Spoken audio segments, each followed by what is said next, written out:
6월 13일 목요일, 오늘 10% 이상 급등한 종목과 그 이유에 대해서 알아보겠습니다. 오늘 장은 오후 5시 30분 키움증권 기준으로 코스피 지수는 0.98% 상승한 2754.89포인트로 마감했습니다. 외국인은 매수, 기관은 매도로 임한 가운데 개인은 매도로 대응했네요. 한편 코스닥 지수는 0.08% 상승한 871.33포인트로 마감했습니다.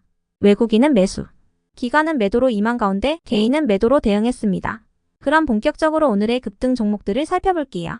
오늘 10% 이상 급등한 종목은 총 24종목으로 코스피에서는 6종목, 코스닥에서는 18종목이 나왔습니다. 이 중 상한가 종목은 S&D와 카티스 2종목이고요.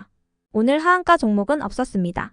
총 24개의 급등 종목들을 한데 모아서 섹터별로 묶어보니 4개 테마로 나눠볼 수 있었어요. 그 외 나머지는 개별 이슈로 오른 종목들인데요. 먼저 1번 화장품 섹터입니다. 어제 글로벌 최대 이커머스 업체인 아마존이 K뷰티 브랜드를 유치하기 위해 아마존 K뷰티 콘퍼런스를 개최한다는 소식이 전해진 바 있습니다.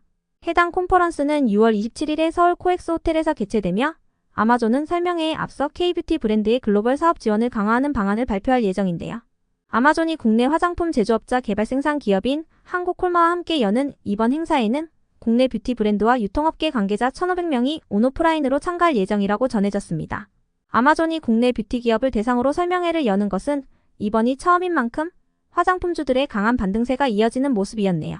참고로 레뷰코퍼레이션은 아마존이 K뷰티셀러를 유치하기 위해 설명회를 여는 가운데 레뷰코퍼레이션이 국내외 115만 명 이상의 인플루언서 회원과 5만 9천 개의 광고주 고객사를 보유 중이라는 내용의 특징주가 붙어주면서 화장품 테마로 묶인 모습이었습니다. 다음은 이번 식료품 섹터입니다. 작년에 발생했던 엘니뇨가 소멸되고 올해 라니냐 발생 가능성이 보인다는 소식입니다. 엘니뇨는 동태평양 온도가 5개월 이상 비정상적으로 높아지는 현상이며 반대로 라니냐는 온도가 비정상적으로 낮아지는 현상을 말하는데요. 이러한 분석과 관련하여 증권가들은 라니냐가 유가와 곡물 가격의 상승 요인으로 작용하는 만큼 가격 전가가 쉬운 해외 비중 매출이 높은 기업들을 선호한다고 언급했어요. 이 같은 분석 속 K푸드가 해외에서 인기를 끌면서 식료품 기업들이 순환매를 보이고 있는 점과 어제 농심이 신규시설 투자 소식을 알렸던 부분도 식료품 섹터에 긍정적으로 작용된 모습이었네요. 다음은 3번 동해 유전 섹터입니다. 최근 경상북도가 포항 영일만 앞바다 유전 개발에 대비하여 영일만항을 2배로 확장하는 방안을 추진한다는 소식이 전해진 바 있습니다. 이 같은 소식에도 해당 프로젝트의 조사를 맡았던 미국 액트지오사에 대한 논란이 이어지면서 최근 동해유전 관련주들은 약세를 보인 바 있는데요. 이 가운데 일부 종목들의 반발 매수세가 유입되면서 반등세가 나와준 모습이었습니다. 다만 해당 이슈가 나온 이후 이틀 연속 상한가에 들어갔던 동양철과는 어제 장마감 후에 추가 상장 공시가 올라오면서 마이너스 11%의 급락세를 보였으니 참고해주세요. 다음은 4번 반도체 섹터입니다. 어젯밤 미국장은 5월 소비자 물가지수가 시장의 예상치를 하회하면서 안도감이 형성되며 3대 지수가 혼조세를 보인 바 있습니다. 더불어 싱가폴 및 미국의 반도체 기업인 브로드컴이 2분기 어닝 서프라이즈 실적을 공개하면서 필라델피아 반도체 지수는 2.9%의 상승세를 보였는데요. 이러한 훈풍이 국내 반도체 기업들에게도 전해진 가운데 증권사들이 SK하이닉스의 2분기 실적이 6년 만에 최대 실적을 달성할 것으로 전망한 부분도 반도체 테마의 호재로 작용된 모습이었습니다. SK하이닉스는 수익성이 높은 HBM 매출 비중이 디램 매출의 3분의 1을 차지할 것으로 전망되고 있는데요. 올해 디램의 평균 판매 단가가 전년 대비 79% 상승한 부분도 실적 개선을 이끌 것으로 전망되고 있습니다. 이 같은 분석 속 반도체 테마가 강세로 마감해 주었네요. 그 외 나머지는 개별 이슈로 오른 종목들인데요. 먼저 카티스는 최근 윤 대통령이 투크르메니스탄 국빈을 방문하여 스마트시티 산업의 협업 기대감을 입었던 가운데 카티스가 투르크메니스탄의 주요 설계 조달 시공 사업에 참여 중이라는 사실이 부각되며 강세를 이어간 것으로 파악됩니다. 카티스는 S&T 시스템을 경유하여 투르크메니스탄 내 스마트시티 보안 시스템 구축 사업을 영위하고 있는데요.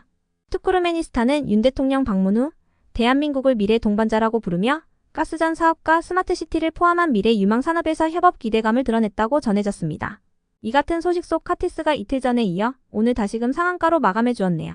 이어서 CNH는 그래닛홀딩스가 보유했던 지분 48.57%를 경영권 프리미엄을 더하여 350억 원 수준에 매각한다는 소식이 전해지면서 상한가 수준으로 마감했습니다. CNH의 주된 사업은 타회사의 주식 취득을 통한 지주 사업과 기타 유가증권 취득 등의 투자 업무이니 참고해주세요. 한편 중앙첨단소재는 2차전지 전해액 기업인 엔캠이 북미 시장의 수요 증가에 대항하기 위해 유통망 다변화와 생산 능력을 늘리고 있다고 전해진 가운데 중앙첨단소재가 작년 8월부터 엔캠과 함께 리튬이온 생산업체인 EDL을 공동 설립했다는 사실이 부각되며 강세를 이어간 것으로 추정되는데요. 중앙첨단 소재의 강세 속에서 지난 3월에 2차 전지 사업을 본격화한다고 밝혔던 하이소닉도 함께 상승한 것으로 추정됩니다. 한편 오픈롤과 SD바이오 센서의 급등 이유는 파악되지 않았습니다.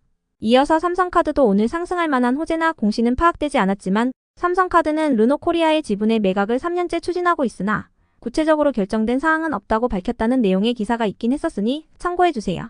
끝으로 딥마인드는 국토교통부가 무인 자율주행 기술 개발 활성화를 위해 국내 자율주행 스타트업에서 개발한 무인 자율주행차의 일반 도로 운행을 허가했다는 소식이 지속 호재로 작용된 모습이었습니다.